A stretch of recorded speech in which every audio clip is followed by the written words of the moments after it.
बहुत सारे लोग जब मार्केट पुल बैक लेता है, ट्रेडर ये समझते हैं कि अभी मार्केट रिवर्स हो चुका है और गलत एंट्री लेकर अपना स्टॉप लॉस हिट करवाते हैं और पैसा बर्बाद करते रहते हैं। मगर आज की वीडियो के बाद आप कोई ऐसी गलती नहीं करोगे, क्योंकि समझाने का तरीका ही ऐसा है। आज हम सीखेंगे पुल बैक क्या है, पुल बैक आखिर कितने टाइप्स के होते हैं, पुल बैक एंड कहां पर होता है, पुल बैक को परफेक्ट तरीके से ट्रेड कैसे किया जाता है। आज की वीडियो बहुत इंपॉर्टेंट है, इसीलिए इस वीडियो के साथ चिपक कर बैठ जाइए। सबसे पहले बात करते हैं व्हाट इज पुल बैक। आपको ये तो पता होगा मार्केट में प्राइस कभी भी सीधा नहीं जाती, मार्केट में रिट्रेसमेंट होती रहती है। मान लीजिए ये हमारा लो पॉइंट है, प्राइस ऊपर जाकर एक हाई बनाती है, उसके बाद मार्केट में रिट्रेसमेंट होती है। इसकी वजह ये होती है कि जिन बायर ने नीचे से बाय किया था वो इस हाई पर अपना प्रॉफिट बुक कर लेते हैं, जिस वजह से रिट्रेसमेंट होती है या पुल बैक भी आप कह सकते हैं। आप देखिए ऊपर वाले लो पर फिर बायर एक्टिव होते हैं और बाय में ऑर्डर प्लेस करते हैं और मार्केट ऊपर निकल जाती है। ऐसे ही मार्केट में पुल बैक आते ही रहते हैं।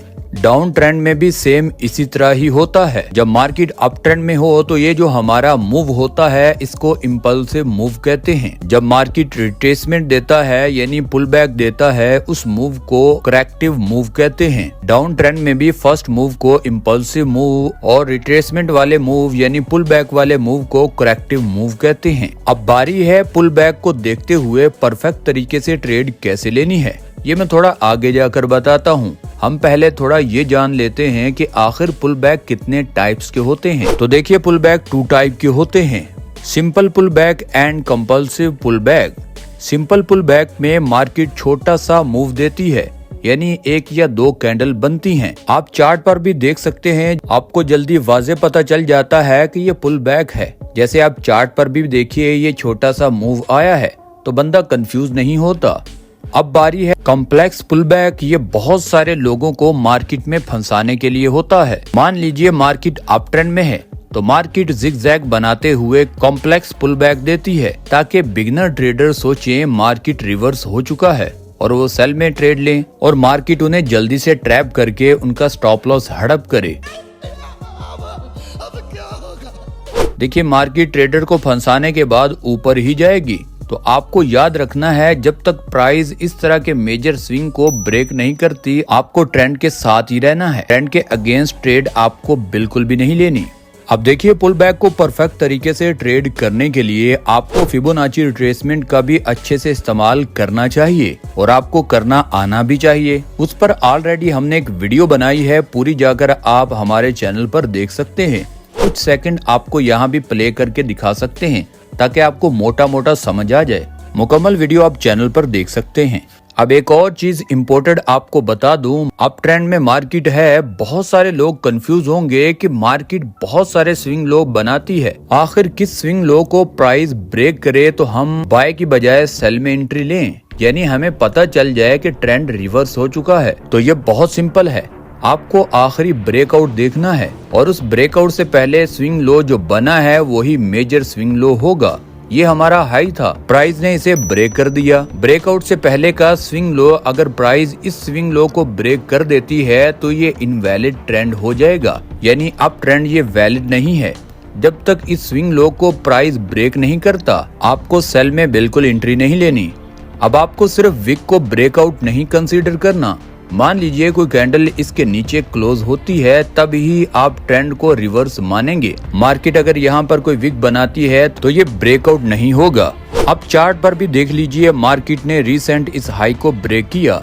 नीचे देखें तो ब्रेकआउट से पहले हमारा ये स्विंग लो है, ऊपर देखें तो ये भी एक स्विंग लो है, प्राइस इसको ब्रेक करती है। ये छोटा सा ब्रेकआउट ट्रेंड को कभी भी रिवर्स नहीं कर सकता। प्राइस नीचे इस मेजर स्विंग लो से सपोर्ट लेकर ऊपर जाती है, आपका बाय का ये गोल्डन पॉइंट हो सकता है। अगर इस स्विंग लो को प्राइस ब्रेक नहीं करती और इस एरिया पर कोई बुलिश कैंडलस्टिक पैटर्न बनता है तो आप बाय में अदर कंफर्मेशन के बाद ट्रेड ले सकते हैं। सेल में कैसे ट्रेड लेनी है वो भी देख लीजिए। मार्केट अप ट्रेंड में है, प्राइस इस हाई को ब्रेक करती है, हम नीचे इस मेजर स्विंग लो को भी मार्क कर लेते हैं, प्राइस सीधा इस मेजर स्विंग लो को ब्रेक कर देती है, हम डायरेक्टली कोई ट्रेड नहीं लेंगे, हम छोटे से पुल बैक का वेट करेंगे। उस पुल बैक के बाद ही हम ऊपर छोटा सा स्टॉप लॉस रख कर सेल में ट्रेड लेंगे। देखिए मार्केट अप ट्रेंड में है, हमने सपोर्ट एंड रेजिस्टेंस ड्रॉ किए हुए हैं। मार्केट कैसे ऊपर कहां पुल बैक ले रहा है, आप वहां से अपनी ट्रेड प्लान कर सकते हैं, वो भी अदर कंफर्मेशन के बाद।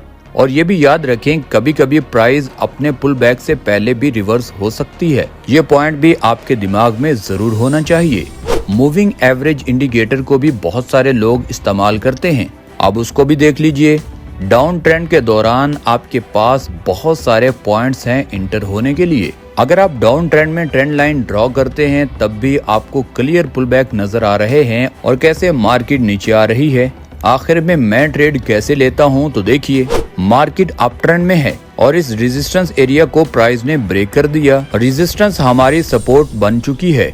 अगर इस सपोर्ट या रेजिस्टेंस पर कोई बुलिश कैंडल स्टिक पैटर्न बनता है और नीचे उस कैंडल में वॉल्यूम भी हाई हो और नेक्स्ट कैंडल इसके हाई को ब्रेक भी कर दे, तो मैं छोटा सा नीचे स्टॉप लॉस रख कर बाय में 1:2 या 1:3 तक का रिस्क टू रिवॉर्ड रख कर ट्रेड ले लूंगा। आप भी ऐसे ट्रेड ले सकते हैं। तो आज की वीडियो में आपने प्रॉपर सीख लिया कि कैसे मार्केट रिट्रेस करती है और कैसे पुल बैक होता है। आप पुल बैक को यूज करके कैसे ट्रेड ले सकते हैं, ये बहुत आसान लफ्जों में मैंने आपको समझा दिया है। अगर फिर भी कहीं पर आपको समझ नहीं आई तो नीचे कमेंट सेक्शन आपके लिए हाजिर है। और हाँ, ये सब्सक्राइब वाला जो बटन है इसे तोड़ दीजिए और हमेशा की तरह आज भी इस सब्सक्राइब वाले बटन को तोड़ दीजिए, यानी सब्सक्राइब करके ही जाइएगा। और हाँ, लाइक करना भी मत भूलिए। मिलते हैं किसी नेक्स्ट वीडियो में, तब तक के लिए अल्लाह हाफिज।